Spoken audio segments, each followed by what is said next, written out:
दोस्तों, क्या आप जानते हैं कि भगवान कृष्ण ने महाभारत काल के समय ही कलयुग का विस्तार वर्णन कर दिया था।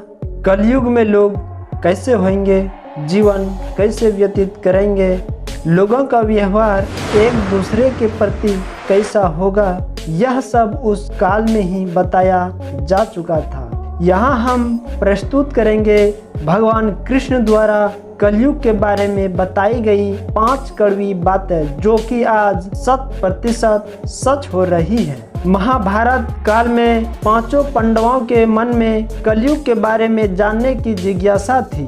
उन्होंने श्री कृष्ण से एक बार पूछा कि कलयुग में मनुष्य कैसा होगा, लोगों के विचार कैसे होंगे और मोक्ष प्राप्ति कैसे होगी। ये प्रश्न सुनकर भगवान कृष्ण ने पांचों पांडवों को वन में जाने को कहा। साथ ही ये भी कहा कि तुम जो वहाँ देखोगे वह मेरे पास आकर विस्तार से बताना। श्री कृष्ण का आदेश पाकर पांचों भाई पांडव वन में चले गए। कुछ समय बाद वापस आए। फिर पांचों भाइयों ने वन में जो देखा था वह सब भगवान कृष्ण को बता दिया। सबसे पहले युधिष्ठिर ने पूछा कि हे कृष्ण, मैंने आज से पहले 2 सूंड वाले हाथी को कभी नहीं देखा, इसका क्या मतलब है, बताइए। तब कृष्ण ने कहा, कलयुग में ऐसे लोग राज करेंगे जो कि बोलेंगे कुछ और करेंगे कुछ और। ये लोग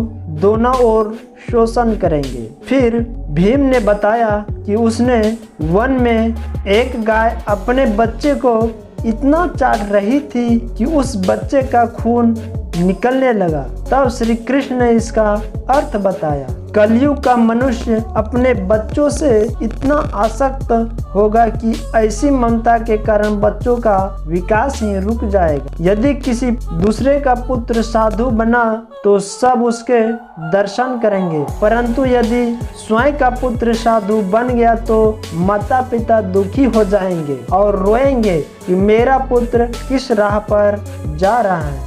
कलयुग में लोग बच्चों को मोह माया और परिवार में ही बांध कर रखेंगे। इस तरह उसका जीवन वही नष्ट हो जाएगा। फिर कृष्ण ने कहा कि तुम्हारे पुत्र तुम्हारे नहीं बल्कि तुम्हारे पत्नियों की अमानत है। यह शरीर मृत्यु की अमानत है और आत्मा परमात्मा की अमानत है। फिर अर्जुन ने पूछा, उसने एक पक्षी को देखा जिसकी पंख पर वेद की ऊंचाई लिखी हुई थी, परंतु वो एक मनुष्य का मांस खा रहे थे। यह देखकर सब हैरान हो गए। तब श्री कृष्ण ने बताया कि कलयुग में ऐसे लोग होंगे जिन्हें विद्वान कहा जाएगा, किंतु उनकी मनसा यही होगी किसकी जल्दी मृत्यु हो ताकि उसकी संपत्ति को अपनाए। व्यक्ति का मोह चाहे कितना भी बड़ा क्यों ना हो, किंतु उसकी दृष्टि दूसरों की संपत्ति पर ही रहेगी। ऐसे लोग बहुत होंगे जो दूसरे के धन को छीनने को आतुर होंगे। वास्तविक संत तो कहीं कहीं देखने को मिलेंगे। फिर नकुल ने वन के बारे में बताया। नकुल ने कहा कि मैंने देखा कि एक भारी चट्टान पर्वत से गिर रहे हैं, लेकिन बड़े बड़े वृक्ष भी उसे नहीं रोक पाए, परंतु एक छोटे से पौधे से टकरा कर वह चट्टान वहीं रुक गई।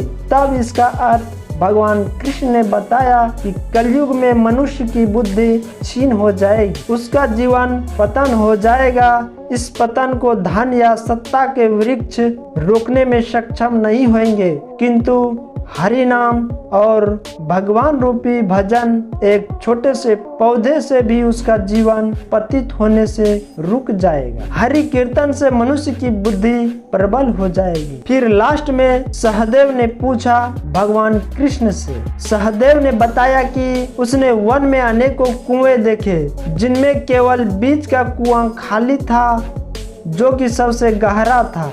कृष्ण ने सहदेव को इसका अर्थ बताते हुए कहा कि कलयुग में धनी व्यक्ति अपने शौक के लिए विवाह में उत्सवों में धन खर्च करेंगे, परंतु यदि किसी भूखे को देखेंगे तो उसकी सहायता करने में किसी की कोई रुचि नहीं होगी। इंद्रियों की संतुष्टि, मदिरापान, मांस भक्षण और व्यसन में धन खर्च किया जाएगा। जो लोग ऐसी आदतों से दूर रहेंगे उन पर कलयुग का नहीं बल्कि परमात्मा का प्रभाव होगा। तो दोस्तों ये हैं कलयुग के 5 कड़वे सत्य। सो दोस्तों आज के लिए बस इतना ही।